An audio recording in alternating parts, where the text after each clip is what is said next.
Hello friends, അപ്പോൾ ഇന്ന് Sabine hospital ട്രിവാൻഡ്രത്താണ് പോയത്. നമുക്കിന്ന് ചെക്കപ്പ് ഉണ്ടായിരുന്നു. 7th മന്ത് കഴിഞ്ഞു. അപ്പോൾ ഇന്ന് ചെക്കപ്പാണ്, ഇന്നത്തെ ദിവസമാണ് പറഞ്ഞിരുന്നത്. അപ്പോൾ അവിടെ പോയി ഉച്ച കഴിഞ്ഞ് ഡോക്ടറെയൊക്കെ കണ്ട് ഇറങ്ങിയപ്പോൾ പിന്നെ രാവിലെ കാപ്പിയും എല്ലാം ക്യാൻറ്റീനിൽ നിന്ന് കഴിച്ചു.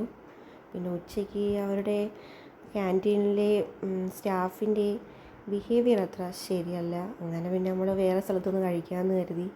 ഒരു ഗ്ലാസ് വെള്ളം കുടിക്കാൻ തന്നെ എടുത്ത് വെച്ചാൽ ഭയങ്കര ബുദ്ധിമുട്ടാണ് തരാൻ.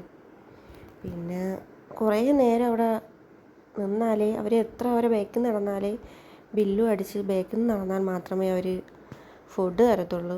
പിന്നെ നമ്മൾ അവിടെ ഷാപ്പ് ഹോട്ടൽ എന്നും പറഞ്ഞ് ബൈപ്പാസിൽ തന്നെ ഹോസ്പിറ്റലിൻ്റെ അടുത്തുള്ള ഒരു കടയായിരുന്നു.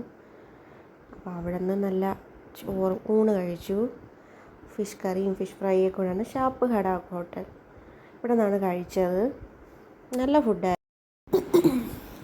പിന്നെ പിറ്റേന്ന് വീട്ടിൽ നിന്ന് വന്ന് രാവിലെ തയ്യാറാക്കണമല്ലോ ഉച്ചയൂണിന്. പിന്നെ അതിന് വേണ്ടി 2-3 ഏത്തയ്ക്ക കിട്ടി, പച്ച ഏത്തയ്ക്ക. അപ്പോൾ അതൊന്ന് തോരൻ വയ്ക്കാമെന്ന് കരുതി. ഒരു സവാളയും പച്ചമുളകൊക്കെ എടുത്തിട്ടുണ്ട്.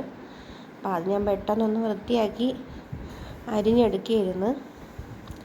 എന്നിട്ട് അതിൻ്റെ വേസ്റ്റ് ഞാൻ നമ്മുടെ പച്ചക്കറി കൃഷിക്കൊക്കെ മുളകിനൊക്കെ ഇട്ട് കൊടുത്ത്.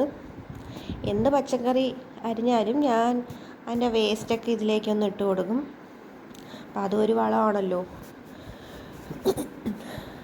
അപ്പോൾ ഓരോന്നായിട്ട് അതിലൊക്കെ ഒന്ന് ഇട്ട് കൊടുത്തിട്ട് അത് പെട്ടെന്നൊന്ന് അരിഞ്ഞെടുക്കുകയായിരുന്നു. ഒരു സവാളയും പച്ചമുളകും കൂടെ ചേർത്ത് നന്നായിട്ടൊന്ന് അരിഞ്ഞെടുത്തിട്ടുണ്ട്. ഇനി പാൻ അടുപ്പത്ത് വെച്ച് പൂലം വെളിച്ചെണ്ണയും കൂടെ ഒഴിച്ച് നമ്മുടെ അരിഞ്ഞു വെച്ചിരിക്കുന്ന ഏത്തയ്ക്ക അതിലേക്ക് ഇട്ട് കൊടുക്കണം. എന്നിട്ട് നമ്മുടെ ആവശ്യത്തിനുള്ള ഉപ്പും ഇട്ട് കുറച്ച് വെള്ളവും കൂടെ ഒഴിച്ച് അടച്ച് വെച്ച് വേവിച്ചാൽ അതവിടെ ഇരുന്ന് വെന്തോളും. പിന്നെ ഞാൻ മീനിനുള്ളത് തയ്യാറാക്കിയിരുന്നു.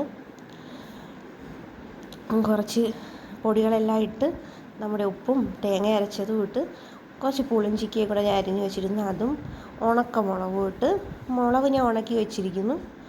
പിന്നെ കൊഴിയാള മീനാണ് കിട്ടിയത്, അതും കൂടെ ഞാനൊന്ന് ഇട്ട് കൊടുക്കുകയാണ്. അപ്പോഴത്തേക്ക് നമ്മുടെ കായ് ഇവിടെ നിന്ന് വെന്തിട്ടുണ്ട്. അതിൻ്റെ അരപ്പും കൂടെ ഇട്ട് ഇളക്കിയെടുത്തപ്പോൾ നമ്മുടെ തോരനും റെഡിയായി, മീനും റെഡിയായിട്ടുണ്ട്. ഇതൊക്കെയാണ് ഇന്നത്തെ വിഷയം.